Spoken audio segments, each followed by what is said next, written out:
Hello, friends. It's so nice to see you again on my channel. Today, I want to talk to you about cars for the Ukrainian forces that will be used to perform special military operations at the front line. Since the beginning of the war, thousands of cars have gone to the front. They help our army to be mobile and remain inconspicuous, to luckily change position when the shelling begins, to evacuate the wounded, to go to the city as needed without giving oneself away to the enemy. There is always a need for cars at the front because they often break down and can come under fire. Frontline vehicles are primarily used to improve mobility, not for combat missions, so the military can quickly change position and remain unnoticed. In addition, ordinary cars can be retrofitted and turned into combat vehicles. For example, the Ukrainian military of the Kryvyi Rih Teroborona Brigade installed Grad trophy launchers on Mitsubishi pickups and anti-aircraft machine guns on Toyota Land Cruiser pickups. Therefore, pickups trucks are one of the most popular vehicles for the army. In general, the most important thing at the front is to have a serviceable car with good cross-country ability.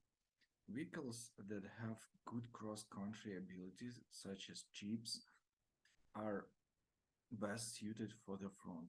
In the war, you have to overcome difficult areas that not every car can handle. At the same time, the car can be light.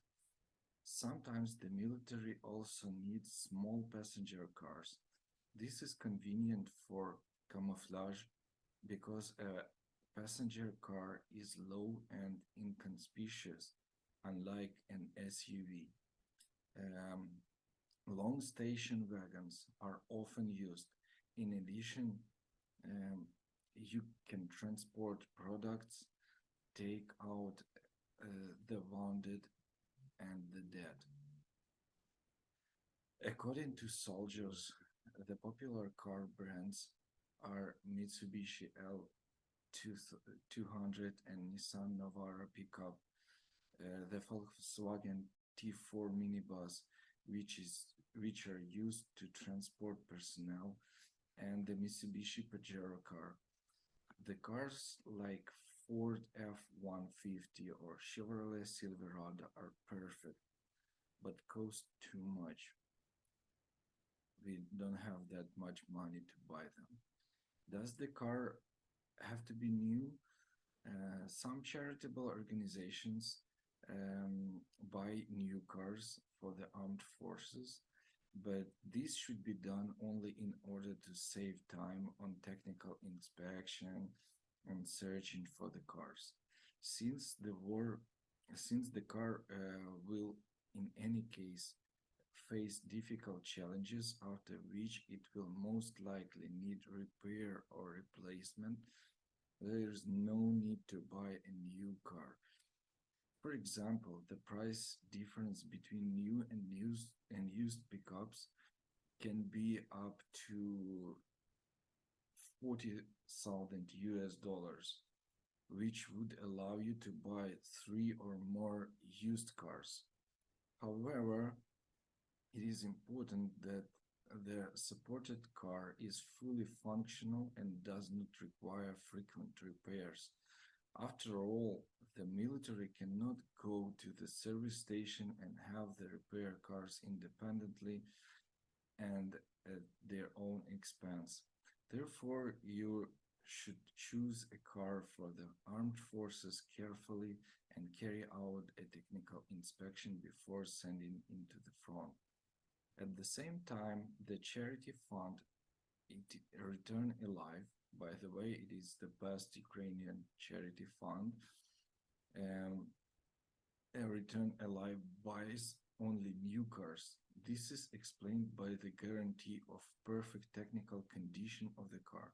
The difference in money, according to the representatives of the fund, is not so great because supported cars for 6,000 won't even make it into Ukraine due to the fact that they often break. Defenders are forced to spend time repairing them. New cars can cost 22, 26,000 dollars, which is not much more, said director of one of the fund's departments. Um, in total, the fund purchased 752 cars and 11 armored vehicles. Most of the cars bought were pickup trucks. When choosing a car for the front, you don't need to pay attention to fuel consumption. This is important for everyday normal life, but irrelevant in war. When people choose a car for civilian use, they usually pay attention to fuel consumption. However, it is not important at the front. The most important thing is the power of the car. How much do these cars cost? It is often more profitable to buy a car abroad Ukraine. For this, you can use search sites for supported cars. Pickup trucks are the most expensive, but you can buy an SUV or a bus quite inexpensively if you don't have money for the pickup. As before, there is no need to pay taxes for cars that are considered to go to the armed forces. To import a car from abroad, you only need to fill out a customs declaration. So how much does it cost to prepare a car before going to the front line? In order for the car to be used by the military, it needs to be prepared. In addition to a thorough technical inspection, the car needs to be painted khaki in summer and white in winter. You also need to throw a camouflage net or other means of camouflage on the car. In order for the military not to waste time preparing the car, it is usually done by volunteers. Full painting of a car in Ukraine costs about $1,000, but some service stations give discounts for military cars. That is, in general, buying and preparing a car for the army will cost an average of $5,000. And what documents are required to cross the border? A standard package of documents is required to import the car into the territory of Ukraine. Certificate of registration, contract of sale, export declaration, EX. In addition, experts say it is desirable to have a letter of guarantee from charitable foundation, public organization, or military unit. Such a document is not mandatory for the import of vehicle as humanitarian aid, but will reduce the number of questions. Customs and border guards will know for sure the car is being imported for its intended purpose. Also, although such a letter is not guaranteed, it can help to get out the query on the side of another country. Dear friends, don't forget to subscribe to the channel so you will not miss a video and support this important sharing of the information. Please send to the people you know in text messengers and on Facebook. And if you want to support me with this job, in details down below you may find my PayPal address. See you later. Bye bye.